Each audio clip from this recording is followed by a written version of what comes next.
On va reprendre là où on s'en était arrêté la dernière fois, si vous voulez bien. Vous évoquiez vos difficultés à communiquer, notamment pendant le moment des repas.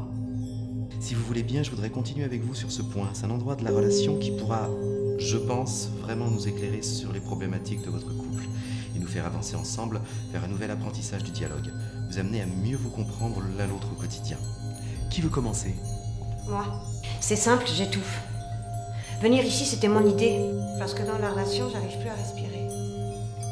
L'impression de toujours avoir un nœud dans la gorge. Quelque chose qui bloque tout, voilà, c'est ça. Plus d'air qui passe. Plus rien qui passe, en fait. Plus d'envie, pas faim, mal au bide. Tout le temps la gerbe.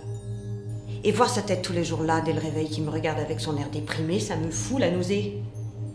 Son truc, c'est avoir raison. M'expliquer comment je suis censée me comporter en société. Le problème avec lui, c'est le contrôle. Ça a toujours été ça. J'ai pas la place d'exister, c'est son espace contre le mien. Bien. Bien. Vous avez posé une première couche de peinture sur votre schéma relationnel. On avance, c'est bien. À vous maintenant. Quelle nuance au tableau dressé par votre compagne souhaiteriez-vous apporter? Je la comprends pas. C'est pas seulement au moment de manger, c'est imprévisible, elle peut partir dans tous les sens n'importe quand. Je peux rien dire en fait. Rien faire sur la contrarier. Dès que je l'approche, elle fuit. On se parle plus. On se touche plus, elle est à fleur de peau. Point à rien. Moi je fais les choses pour qu'on se sente bien, qu'on se parle. Et elle rejette tout ce que je dis. Tout ce que je fais, ça marche jamais. Je sais pas comment être. Elle change tout le temps d'avis. Ses humeurs, vous voyez. Un coup ça va, un coup ça va pas. J'ai l'impression d'être le seul à faire des efforts pour que ça s'améliore. Des fois j'ai envie de la secouer pour la faire réagir, juste pour qu'elle m'écoute quoi. Ça me crispe à l'intérieur comme des accès nerveux. Elle a le don pour me faire monter en pression et je vous jure des fois, quand elle me provoque, je pourrais presque la frapper, mais je le ferai pas, hein. Jamais je pourrais. Mais... De toute façon elle est plus forte que moi. Mais l'idée m'est venue déjà, des fois j'y pense. Nous sommes devant un problème mathématique. Votre relation représente une équation à plusieurs variables que je vous propose de résoudre ensemble.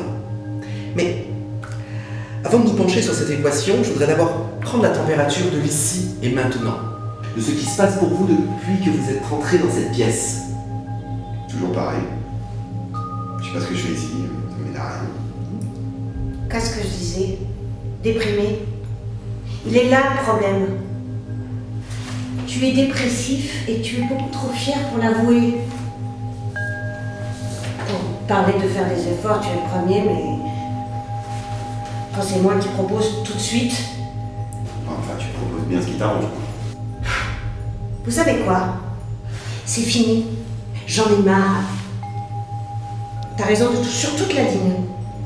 Cette histoire, nous, ici, ça mène à rien. Parfait. Très bien.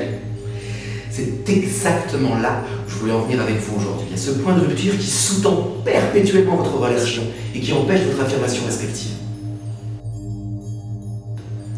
Je n'étais pas sûr de pouvoir vous y conduire au début de la séance, mais maintenant c'est certain, vous êtes prêts. À quoi? Faire renaître votre désir l'un pour l'autre et à rendre à votre union son feu originel. Vraiment?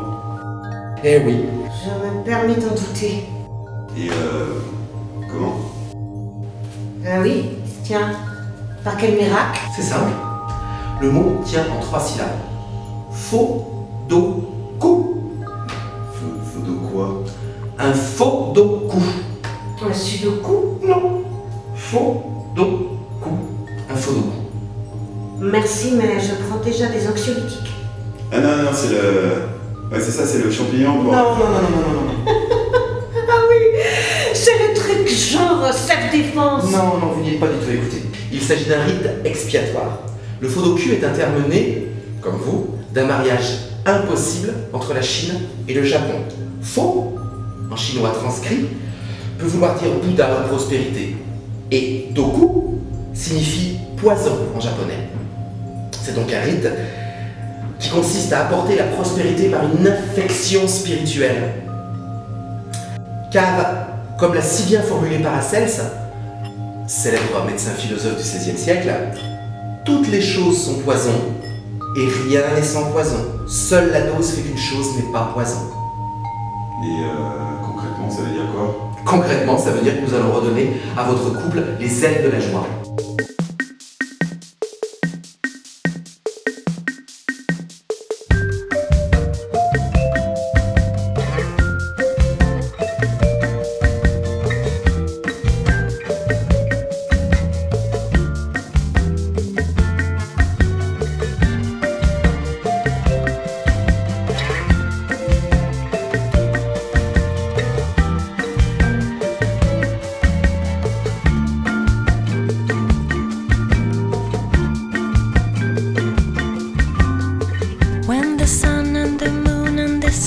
At one with a cha-cha, then the lights come alive in your eyes, brighter than sunbeams.